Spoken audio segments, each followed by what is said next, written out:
Hello everyone, it's me, Jelay again. So, panibagong araw na naman mga mema, samahan niyo ako at maghapon na naman tayong magtatrabaho ngayon.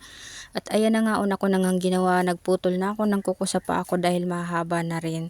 At dumating nga yung parcel na in-order ko para sa motor ko. Switch nga pala yan kasi yung switch niya sa sobrang tagal nasira na kaya kailangan na talagang palitan dahil yung mga wirings niya naputol na.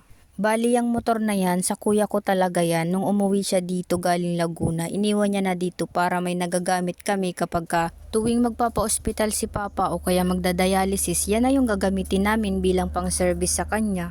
At ayan na nga mga mema, nilinisan ko na tong mga isdang to dahil ito yung iuulam namin mamaya pag trabaho na naman namin sa bahay ni Papa. At sa mga oras na yan mga mema, nasa hospital niyan si Papa kasi schedule niya pagdadialysis.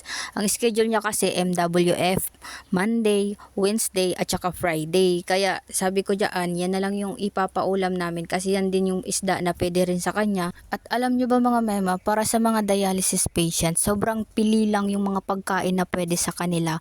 Yung lahat ng prutas, lahat ng klase niyan bawal sa kanila. Lahat ng klase ng ginataan, bawal rin sa kanila. Kaya nga minsan sobrang hirap na hirap kami kung ano ba ang pwedeng ipaulam sa kanya. Nagsimula si Papa magdialysis noong October 2024 at ngayong buwan magna 9 months na siya. Malapit na siya mag-isang taon.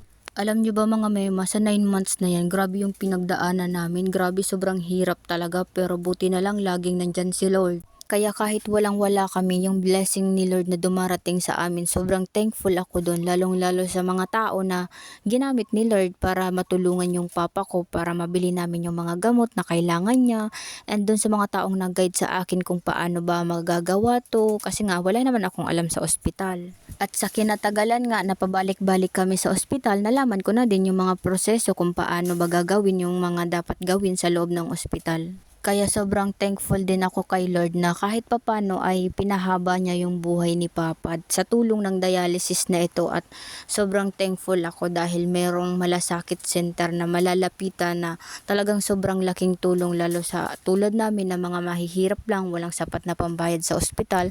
Kaya pagpalain sana ng Lord yung mga taong talagang may mabubuting puso na handang tumulong sa mga taong mahihirap. At ayan mga mema, balik tayo dito. Lutuan pala dito ni Papa, kahoy lang siya, gatong lang. At yung isdang dala ko, prinito ko na lang siya. Kahapon pa kasi kami kumakain ng sinabawan, baka kakasabaw namin, maging sabaw na rin yung utak namin. At pagkatapos ko nga iprito yung isda, sinunod ko na yung okra. Masarap kasi sa okra yung piniprito, pero mas masarap naman yung nilalaga. Pero mas trip ko ngayon yung prinito.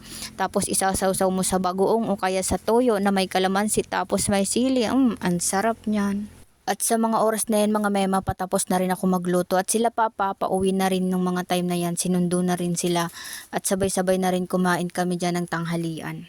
Kinahapunan nga mga mema, ayan, balik na naman kami sa trabaho. Kailangan na namin kasi itong matapos ang extension, yung gagawing kwarto. Nilagyan na yun ng mga retaso. Yung kapatid ko himala, sinipag, nag-igib. Tapos ito namang jowa ko, siya yung katulong namin dito ni Papa, siya yung nagpapako. Kasi nga, hindi naman ako ganun kagalingan magkarpentero. Kaya kailangan namin ng manpower. Si Papa bawal naman ang magtrabaho ng mabibigat. Kasi nga, yung catheter niya, baka kung mapano, nagdadialysis siya, hingalin siya, kaya sabi ko bawal siyang maggagalaw dyan. Kaya sabi ko yung jowa ko na lang yung magpapako, siya na lang yung katulong namin sa pagtatrabaho.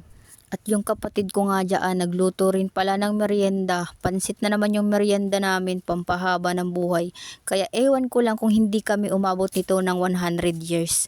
Yung merienda namin, araw-araw pansit 'Di ba sabi nga, yung pansit pampahaba ng buhay. At nagsandok na nga rin ako diyan mga mema ng makakain ko pang merienda kasi nung time na yan medyo nagugutom na rin kami. Sobrang dami pa kasi talagang tatrabahuhin dito sa bahay at nandito nga yung tita ko, niyaya ng kapatid ko magme-merienda daw kami, nagtatawanan nga. At nagbibiruan pa nga kasi sila diyan kaya sila nagtatawanan. Nakitawan na rin ako, nakalimutan ko na. Ewan ko ba mga mema, kabata-bata ko pa lang pero yung memory ko parang hindi na siya talagang matandain. Minsan makakalimutin na rin talaga ako. At ayan nga, habang nagme-merienda, kwento-kwentuhan para makapagpahinga na rin. At pagkatapos nga namin dyan magmerienda, balik na naman sa trabaho. Sunod naman na ginawa namin is yung gate ni Papa. At dahil nga wala yung kapatid kong mga lalaki, kaya ako na lang yung gumagawa ng mga panlalaking trabaho dito. Kahit papaano nakakaya ko naman. At ito naman si Papa, habang may ginagawa ako, siya naman tong nagpapako nitong mga kawayan dito sa may poste ng gate. At every time nga kapag gusto ni Papang magtrabaho ng mabibigat at makulit ay napapagalitan ko na, kasi paulit-ulit ko naman sinasabi sa kanya na bawal na nga siya magtrabaho ng mabibigat. Nakasanayan niya kasi, kaya minsan talagang gusto niyang ipuwersa. Ako naman ayoko, kasi baka kung mapano nga siya. Kaya yung mga bagay na hindi ko talaga ginagawa dati ay mga mema, talagang nagagawa ko na siya ngayon. Kaya minsan mga mema, napapaisip na rin ako kung kaya ko pa ba. Kasi nga pantrabaho mga lalaki, ako na rin yung gumagawa ngayon eh.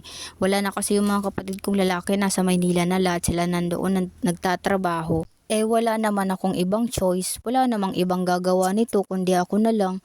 Kaya minsan sa sobrang pagod, sumasakit na rin talaga yung likod ko at nakakatulog na rin talaga ako ng maaga dahil sa sobrang pagod na rin. Mabuti na lang nga mga mema at natapos namin ni Papa yung gate at naikabit din namin. Pero gabi na kami nung natapos, at ayan nga. Habang ginagawa namin ni Papa yung gate, yung kapatid ko nga pala, siya yung nagluluto ng ulam. Prinitong isda lang yung niluto namin ngayon. Sobrang dami nga may naglako kasi dyan, 1 kilo, 80 pesos. Pero nagka-discount, 70 pesos na lang daw. Kain tayo mga mema, at nagkamay na nga lang din ako dyan dahil nagugutom ako, ayoko nang magkutsara. Mas nakakapatagal yun isda yung ulam namin, mas masarap kumain ng nakakamay.